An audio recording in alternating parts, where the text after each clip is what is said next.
Spain, as you know, is a democracy because in Spain people have the power. This is what our constitution says. The Spanish constitution was established in 1978 after a popular vote, a referendum that was held the 6th of December. That's why the 6th of December every year we celebrate the Constitution Day. But do you know what a constitution is?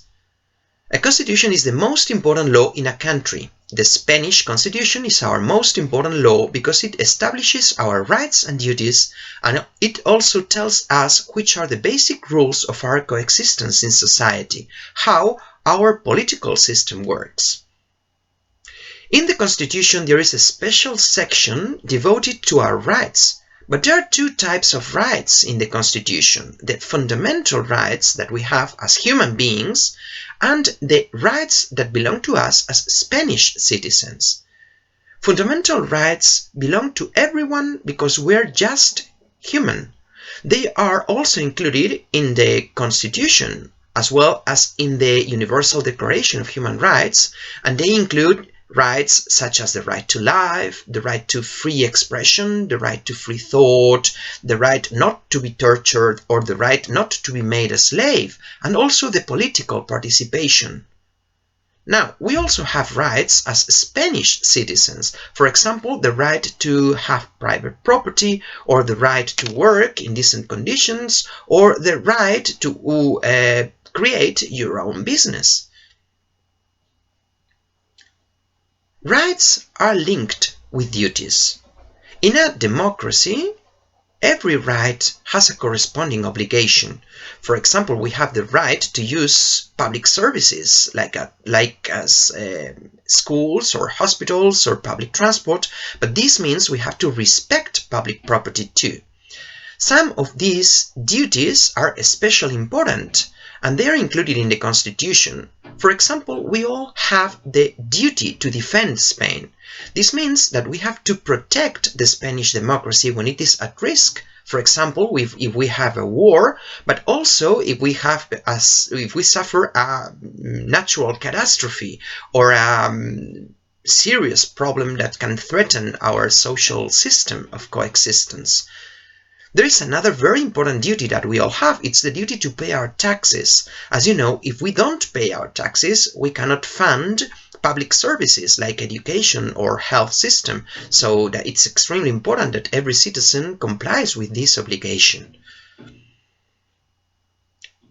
The Spanish democracy is also a welfare state. Our constitution says that Spain is a social state. This means that we have the obligation to make sure that everybody has a decent standard of living. That's why the Spanish constitution acknowledges the right of people to have a health care system, to have a free public education in the basic stages, and also social security. This is money that is used to help people in need, for example, to pay for our pensions or to pay for the unemployed people that lost their jobs. Nowadays, Spain also belongs to a general project of a global democracy that is called the European Union. So Spain is part of a club of 27 countries that try to create a common area of freedom and of democracy. The European project began after the Second World War when some countries decided they would cooperate together in order to prevent future armed conflicts. The European project was a success, and today it includes 27 countries.